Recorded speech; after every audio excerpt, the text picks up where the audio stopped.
Picture this in a studio somewhere far, far away. You bugger! Picture this. Picture this.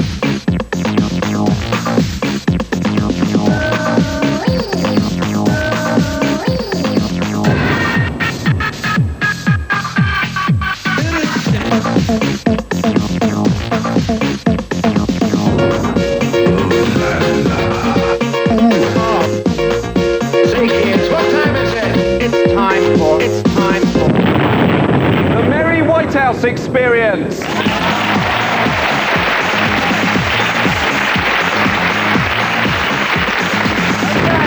right. Today, finally, is the day that Germany reunifies. Now, I worry about this because whenever I meet individual Germans, they never seem at all chastened by history. They still seem to think that they are part of an innately superior nation, despite the fact that they're all really ugly, and the only good band they've ever produced is Boney M, who themselves were hardly a product of Aryan genetic engineering. Still, the new Germany is, I understand, to have a new name, which is interesting, because, like, Germany's always been keen on offering its neighbours a new name, Germany. I'm David Baddiel, and this is Punt and Dennis.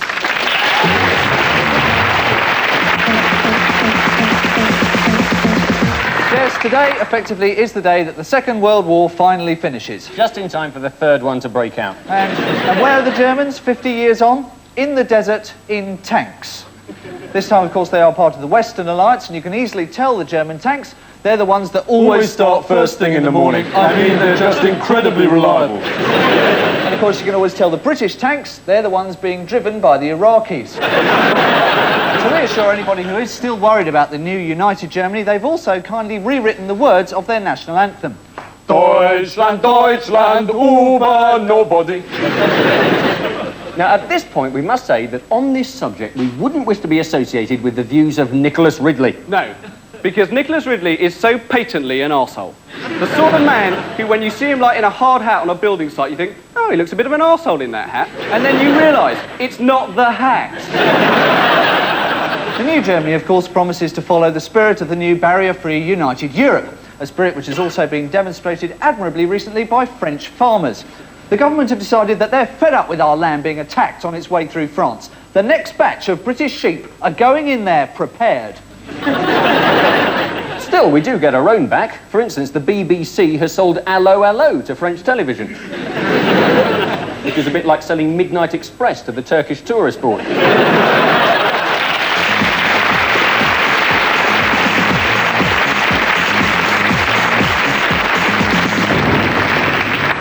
Now, Crimestoppers would like to hear if anyone has been trying to sell you one of these car stereos. How much were they asking?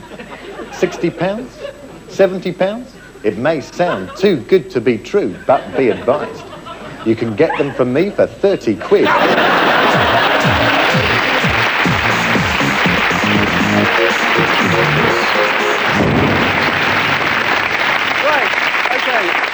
Tonight have got here by various means, including one man who appears to come direct from Shenley by dial-a-ride, but unfortunately no one has come by the first form of transport we're going to look at in the transport experience, the seesaw hand-operated railway trolley, as used by Laura and Hardy, and now an integral part of the government's plans for privatising the railways.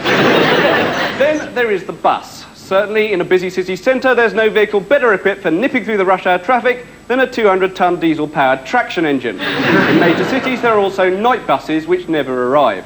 Now, in London, night buses leave from Trafalgar Square, which is why it's always so packed by the end of the year. And there are certain things you will always hear while waiting for public transport. Waiting for a bus, someone will always say, Oh, you wait for ages, and then 4 come at the same time. Waiting for a train, someone will always say, Yeah, typical British man. And of course, on the underground, someone will always say, Fire! Fire! So your best bet, contrary to all environmental considerations, is to travel by car. And an indispensable aid to getting around in your car is the A to Z. All city street finders are called the A to Z, except Beirut's, which is called the A to B. Apart from these, there is also the Nicholson street finder. I gotta tell you guys, I don't know where the I am. high grounds that got lost as well. Now, cars, of course, are very dangerous, and from an early age we are taught road safety. Now, this used to be in the form of the curb drill, which was very easy to remember. It went, Look right, look left, look right again, and if nothing's coming, you obviously don't live in London. The other problem with cars is that they go wrong and you have to go to the garage. And there, car mechanics always mystify the process of fixing your car. I mean, especially if it's foreign. If your car is anything except a Ford Grenada, you might as well be asking them to fix the Arkansas Chugga-Bug. But as we all know from watching Grand Prix, a car can go into the pits on fire and be back on the track in seconds. And in the last lap of the British Grand Prix, Alain Prost has built up a lead of over 14 seconds over Ayrton Senna. So surely now the championship is in the bag as he goes into the pits for his last pit stop. Vite, complete tyre change and oil in the turbo shaft. sorry, mate, there's no way I'll fit you in today. Sorry, no. I'll tell you what, I might have it done for you Thursday. Leave the keys, give us a ring around lunch. What? Hurry up, you stupid man! I've already lost 5 seconds to Senna! Trouble is, you see, these just aren't built for speed. Not built for speed. What you want is a Ford Grenada. In fact, I'll tell you what. And Ayrton Senna has taken the lead, but now out of the pits, here comes Alain Prost in a Ford Grenada gear. The one they bought off me for 20 quid. And it's Senna in the McLaren with turbocharge, and Prost in the Grenada gear with the mock leather steering wheel cover and the cassette player that does not work. What of the future? Well, probably the biggest transport project at the moment is the Channel Tunnel. But unfortunately, the Channel Tunnel has run out of money. Now, most people's reaction to this is obviously, ha ha ha ha ha! We never wanted the bloody thing anyway. But obviously this is not the view of those more deeply involved. For a more in-depth analysis, our political correspondent. Reaction at Westminster to the news of the financial difficulties for the tunnel project was mixed, but the general reaction seemed to be, ha ha ha ha! We never wanted the bloody thing anyway. But the Channel Tunnel will get built. After all, when it comes to tunnelling difficulties, they've never daunted the British before.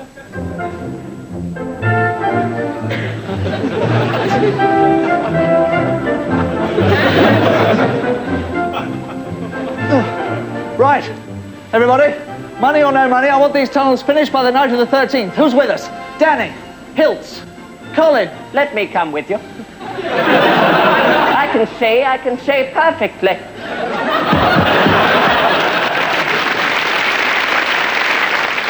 The amazing thing about the Channel Tunnel is how on earth we ever persuaded the French to build a tunnel with us in the first place. Let's face it, our record on subterranean transport systems is not good. This is the Channel Tunnel Line Information Service. Malheureusement, il y a un failure de point à Calais jusqu'à Tottenham Court Road. Aussi, il n'y a pas d'escalators à Calais, donc il faut utiliser les stairs. Merci.